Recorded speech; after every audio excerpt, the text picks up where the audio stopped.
welcome back to my channel guys.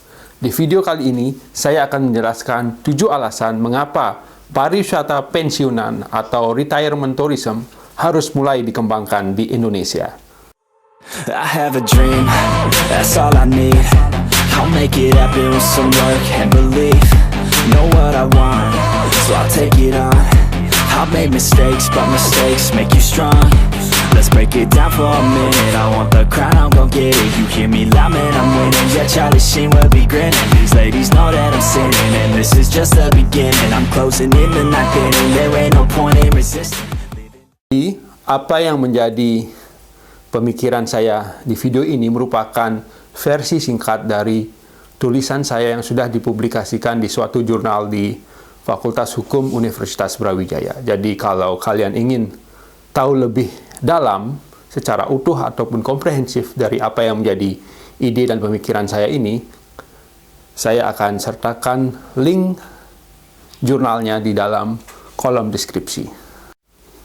Ada pemahaman yang saya kurang setuju terhadap pengembangan pariwisata di Indonesia, khususnya terkait dengan mass tourism. Ketika pengembangan pariwisata hanya mengedepankan mass tourism, maka yang terjadi adalah pendekatan atau pencapaian target-target kuantitatif yang dilakukan. Sehingga pariwisata dianggap bagus ketika banyak turis asing datang ke Indonesia. Semakin banyak, semakin bagus.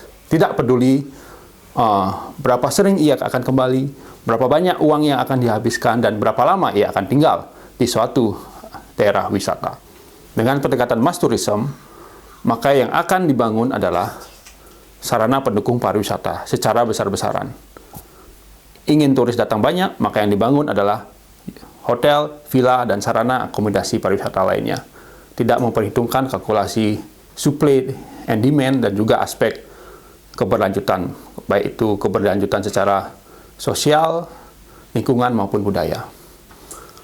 Nah, yang terjadi selanjutnya adalah tendensi eksploitasi terhadap pariwisata, yang pada akhirnya berakibat pada kualitas pariwisata itu sendiri. Jadi, terdapat kecenderungan pariwisata menjadi pariwisata yang murah, karena mereka bersaing untuk mendapatkan wisatawan sebanyak-banyaknya untuk datang ke suatu area wisata. Ketika pariwisata dikemas sebagai pariwisata yang murah, maka yang datang juga wisatawan yang secara ekonomi juga tidak mampu. Sehingga kita bisa tahu, beberapa tahun belakangan kita sering mendengar ada turis asing yang mengemplang biaya makan, biaya menginap di hotel, turis asing yang melakukan tindakan kriminal, turis asing yang mencemari kawasan suci. Seriously, what the fuck are you doing? Nah, saya menawarkan suatu solusi mengapa segmen pariwisata pensiunan ini mulai harus dikembangkan di Indonesia dengan melihat 7 karakteristik dasar dari segmen pariwisata ini. Yang pertama, pariwisata ini dari sisi populasi merupakan segmen pariwisata yang cukup potensial. Data PBB menyebutkan di tahun 2025, sepertiga populasi dunia itu merupakan mereka yang berusia di atas 60 tahun. Di beberapa negara, ya, populasi usia lanjut itu mendekati 30%. Kalau kita melihat negara seperti Jepang dan Italia. Inilah yang menjadi suatu alasan mengapa pangsa pasar ini cukup potensial untuk dikembangkan di kemudian hari. Yang kedua, segmen pariwisata pensiunan merupakan segmen pariwisata yang terkaya. Ketika kita berbicara tentang segmen pariwisata ini, maka segmen ini memiliki kemampuan finansial. Karena pastinya mereka akan merencanakan, mempersiapkan perjalanan wisatanya secara lebih matang. Atau bahkan mereka sudah mempersiapkan perjalanannya, sudah mengumpulkan uang yang akan dihabiskan untuk berwisata ketika mereka masih aktif bekerja. Itulah mengapa segmen pariwisata ini cukup menjanjikan dengan melihat kondisi finansial mereka. Selanjutnya yang ketiga, segmen pariwisata pensiunan adalah segmen pariwisata yang tidak mengenal musim.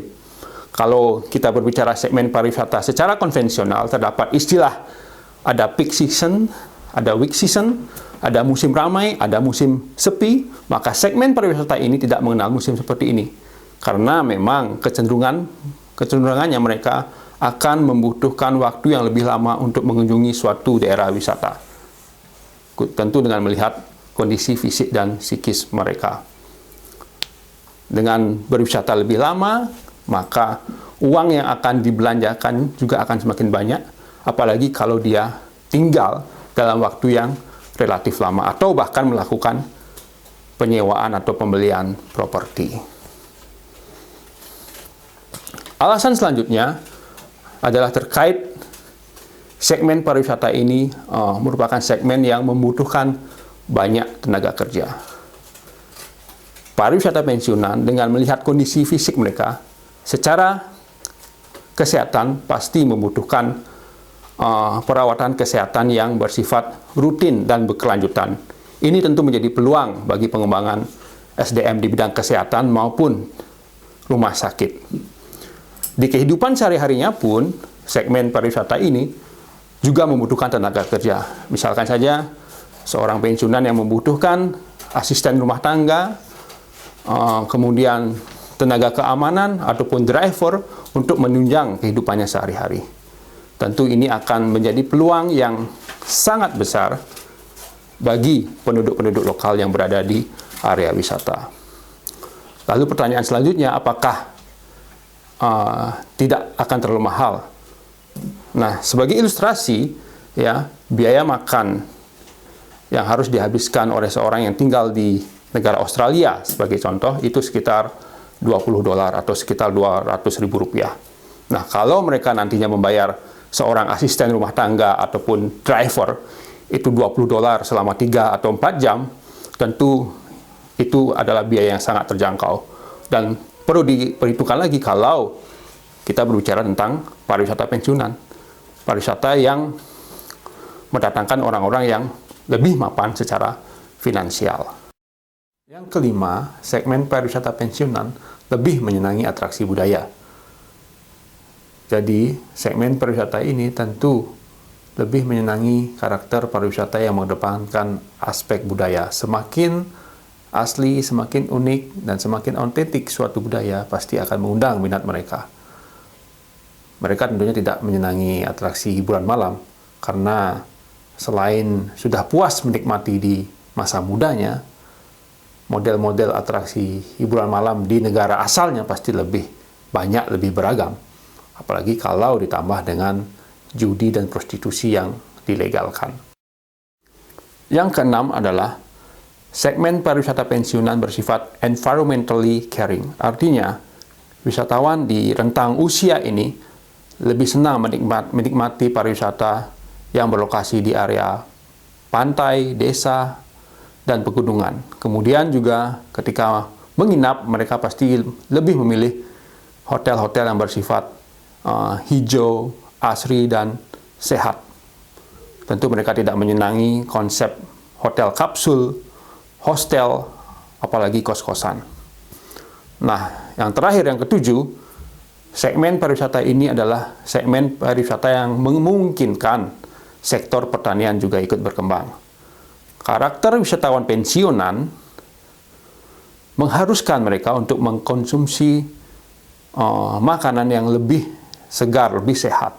Sehingga mau tidak mau mereka akan lebih memilih makan atau makanan apa yang mereka akan konsumsi.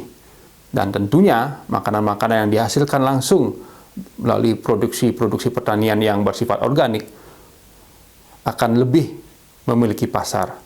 Sehingga dengan demikian, para petani lokal yang berada di daerah-daerah pedesaan juga akan menikmati keberadaan pariwisata pensiunan ini. Nah, kemudian ketika kita berbicara konteks ASEAN, maka bisa dikatakan Indonesia sedikit terlambat daripada beberapa negara ASEAN. Kalau kita bandingkan dengan Thailand misalkan, Thailand sudah memiliki program seperti Thailand Travel Shield dengan retirement visanya.